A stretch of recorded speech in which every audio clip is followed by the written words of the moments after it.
Darbhanga court परिसर में शुक्रवार को उस वक्त अजीबोगरीब स्थिति बन गई जब एक वरिष्ठ अधिवक्ता को कोर्ट के आदेश पर हिरासत में ले लिया गया। हिरासत में लिए गए वकील जिले के चर्चित क्राइम अधिवक्ता अंबर इमाम हाशमी उर्फ छोटे साहब है, जो 32 साल पुराने एक ट्रिपल मर्डर केस में आरोपित हैं। मामले के अनुसार आज कोर्ट में उस केस की सुनवाई निर्धारित थी, लेकिन अंबर इमाम हाशमी फॉर्म 317 दाखिल कर यह जानकारी दी कि वे व्यस्त हैं और पेश नहीं हो सकते।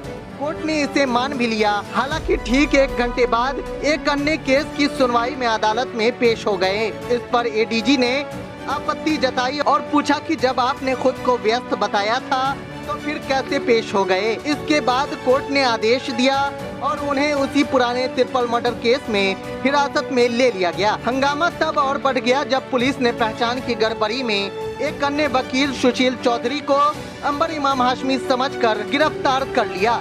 कोर्ट परिसर में यह खबर फैलते ही वकीलों का आक्रोश फूट पड़ा और प्रदर्शन शुरू हो गया। बाद में जब पुलिस को वास्तविकता का पता चला तो सुशील चौधरी को थाने से सम्मान पूर्वक रिहा कर दिया गया। वहीं उन्होंने इस पूरे मामले को लेकर मानहानि का मामला दर्ज करने की बात कही है। गिरफ्तारी 2 लोगों की एक अंबर इमाम हाशमी और छोटे बाबू तो एक केस में अभियुक्त थे। उन्होंने 317 का पिटीशन दिया था, लेकिन उनके 317 के पिटीशन को रिजेक्ट करने के बाद उनको कस्टडी में ले लिया। अब उसकी विषय में पूछने जब शायद सुशील जी गए थे तो उनको भी कस्टडी में ले लिया और उन्हें घसीटते हुए ले लिया और उस पर अडिग रहेंगे जब तक ये हमारे दोनों सम्मानित अधिवक्ता को रिहा नहीं किया। कोर्ट का मानना ही नहीं है 317 देना कोई हमारा कानूनी अधिकार है। हमने 317 दिया, बल्कि उन्होंने न्याय की अवमानना की है। 317 रिजेक्ट होगा, हमको मौका मिलेगा, फिजिकली हम प्रेजेंट होंगे, लेकिन उन्होंने हमको ऐसा मौका नहीं दिया, हमको गिरफ्तार कर लिया। किस कानून में उन्होंने गिरफ्तार किया? हमको ऑनरेबल कोर्ट से बेल मिला हुआ है, हम बेल पर हैं। हमने कोई टेम्पर नहीं किया, हमने कोई जुडिशियल रिकॉर्ड में छेड़छाड़ नहीं की, हमने कोई गड़बड़ी नहीं की। हमको क्यों बुला करके घसीट करके ले जाया गया? ये मत दिखलाता है कि यहाँ के जिला जज और थर्ड एडिशनल अपनी मनमानी बना रहे हुए हैं, जिसको हम लोग नहीं चल रहे।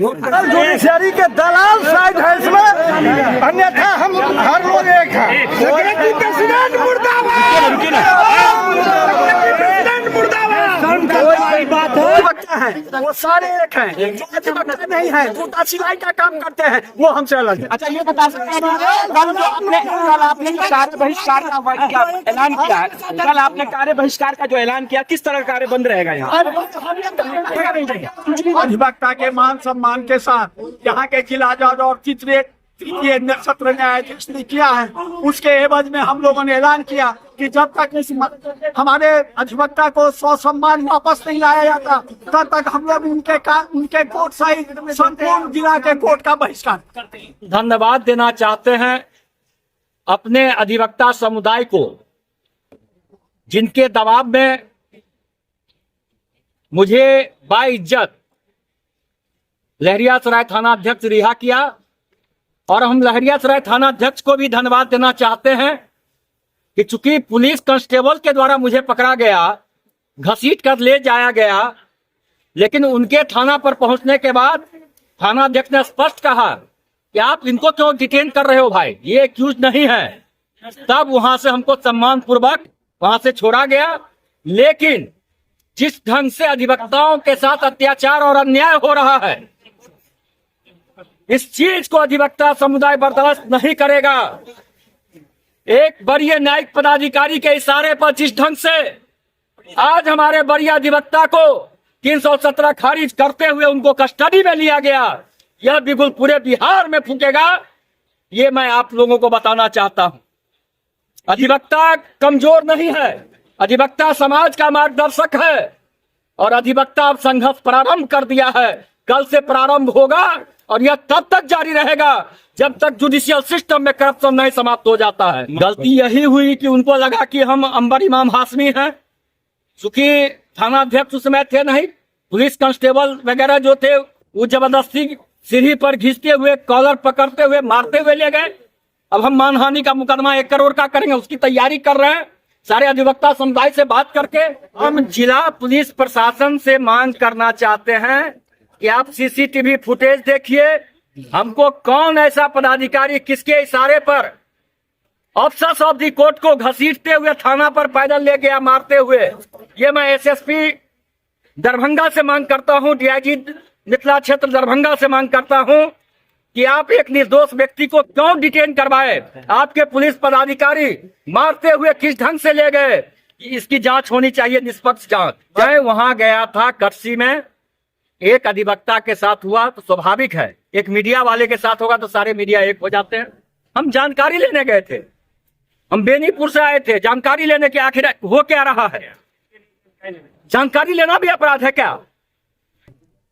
जानकारी लेना कोई अपराध नहीं है। पूरे देश का राष्ट्रीय महामंत्री हूं अखिल भारतीय अधिवक्ता कल्याण समिति युवा प्रकोष्ठ का, पूरे देश का। यह मामला honourable chief justice Patna high court और ऑनरेबल सीजीआई सुप्रीम कोर्ट तक यह मामला जाएगा। कल से लगातार संघर्ष हम लोग करेंगे इस मामले को लेकर, चुप बैठने वाले हम नहीं है। अच्छा, लगातार तीसरे वकील को इन्होंने जेल भेजा एक न्यायिक पदाधिकारी के इशारे पर। इससे पहले मुझे भी 52 दिन फर्जी मुकदमा में जेल भेजा गया, एक करण कुमार गुप्ता को जेल भेजा गया, आज हमारे वरिष्ठ अधिवक्ता अंबर इमाम हाशमी को जेल भेजा गया। कौन सा अपराध था भाई? वह रिकॉर्ड अपीयरेंस पर था, 317 खारिज होता, जाता, वारंट पकड़ के आता, कोई दिक्कत नहीं था। लेकिन न्यायालय का जो आदेश है उसका हम सम्मान करते हैं, लेकिन न्यायालय का आदेश निष्पक्ष होना चाहिए, एक रूपता होनी चाहिए, ये हमेशा से हम मांग करते आ रहे हैं। प्रजातंत्र में और संविधान में मेरा अधिकार है गलत का विरोध करना। प्रोटेस्ट हम लोग करते हैं, हंगामा नहीं करते हैं, प्रोटेस्ट करते हैं। गलत जहां होगा वहां हम विरोध करेंगे। आज राष्ट्रपति जो हमारे माननीय द्रौपदी मुर्मू जी हैं, वह भी सिस्टम पर सवाल उठाती हैं, उनको भी आप जेल भेज दीजिए। हम ऑफिसर्स ऑफ द कोर्ट हैं, हम सही को सही और गलत को गलत कहने का क्षमता नहीं रखें, और गलत को गलत कहेंगे तो आप गिरफ्तार करके फर्जी मुकदमा में जेल भेजवाइएगा। ये जुडिशियरी सिस्टम हो गया। अब हम अपने अधिवक्ता साथियों से ये निवेदन करना चाहते हैं कि जिस तरह से आप एकता दिखाया है वह एकता कायम रहे, हमारे एक एक अधिवक्ता के लिए कायम रहे, सिर्फ सुशील चौधरी के लिए नहीं। एक एक अधिवक्ता पर अगर अन्याय होता है तो सारे लोग एकजुट होकर इसका प्रोटेस्ट होना चाहिए। जिंदाबाद।